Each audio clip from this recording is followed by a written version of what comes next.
Hello guys! Welcome to my channel. Ngayon magluluto po ako ng pork siomai. Ito po, ready na ang aking mga ingredients.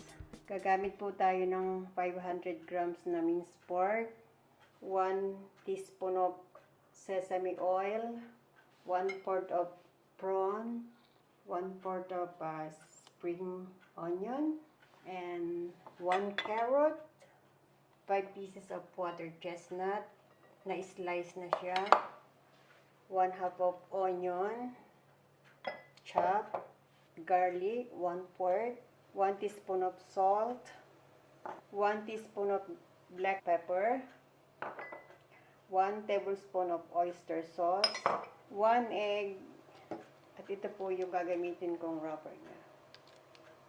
Ilalagay ko na yung spring,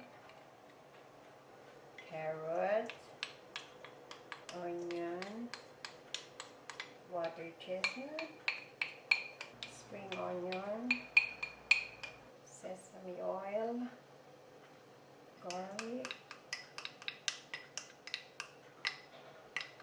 oyster sauce,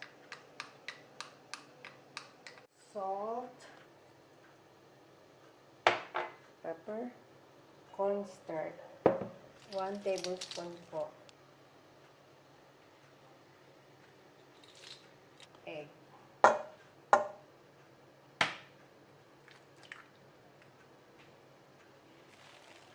Halayin ko na siya guys. Ito.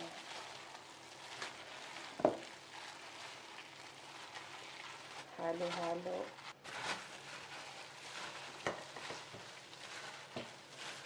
Lang ako nito ang mix.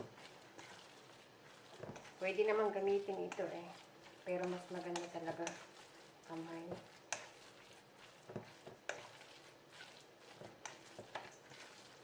Pero ito okay na to, gamitin siya guys.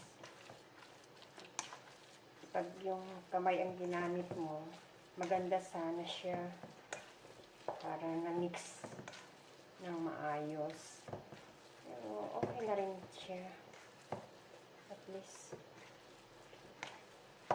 mini-mix well ko naman siya mabuti. Ayan siya guys.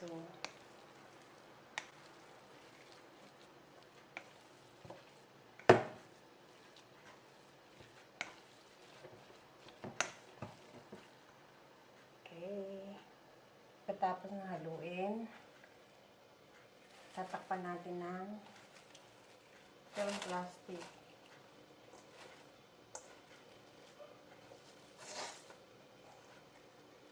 Rest natin ng 1 hour.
Boil 10 to 15 minutes.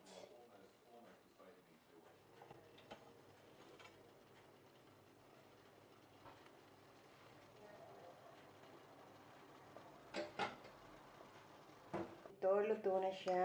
Nilagay ko na sa plate. Ito yung ginawa kong sauce. Chili at saka nor.